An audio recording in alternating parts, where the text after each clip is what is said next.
satu dialog terbuka di Bang Nemarat saya mengenai masalah air. Banyak di zaman saya politik terbuka. Dan pada pendapat saya politik terbuka inilah memperlihatkan kewibawaan PAS. Dan suka saya ulang sekali lagi, saya harap PAS mengamalkan politik terbuka. Dia berbalik masalah yang kepala elok tadi. Dia ada terbuka itu kerajaan itu di zaman itu yang disokong oleh Anwar Bakri yang terusan usul yang akan pegawai lagi. Pegawai betul-betul bersikap celat maklumat dan berani berdepan dengan media.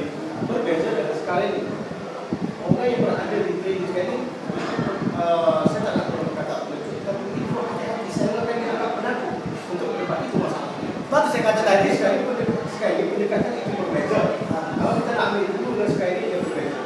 Makanya apa yang diperlukan yang ditimbulkan sekali bangga kerajaan sekali ini tidak kuat dan sebagainya itu.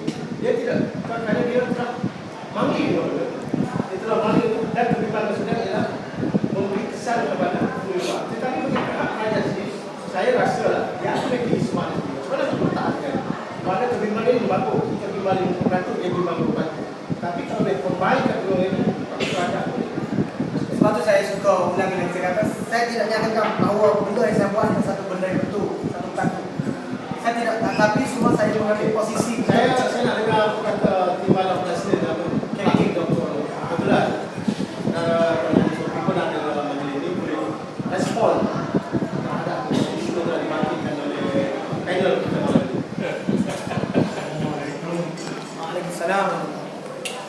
Bagus, satu program yang bagus untuk kita melahirkan.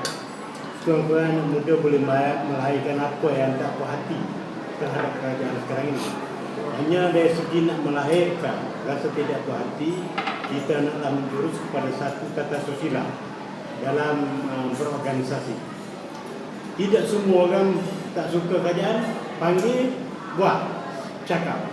Besok Dr. Waisahami pula panggil buat. Lusa Abena pula panggil buat.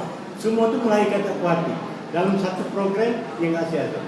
Sepatutnya anak muda yang berada di luar Kelantan, pasal saudara Azam cakap dia selalu berada di Kuala Lumpur dan dia mendengar rintihan anak-anak muda di luar negara.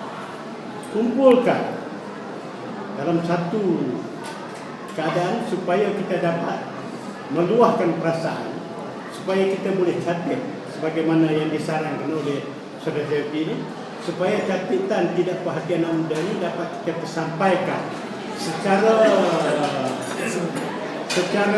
cooperation, secara hubungan yang baik dengan kerajaan, supaya nawaitu dan niat di kalangan anak-anak muda yang tidak puas hati dengan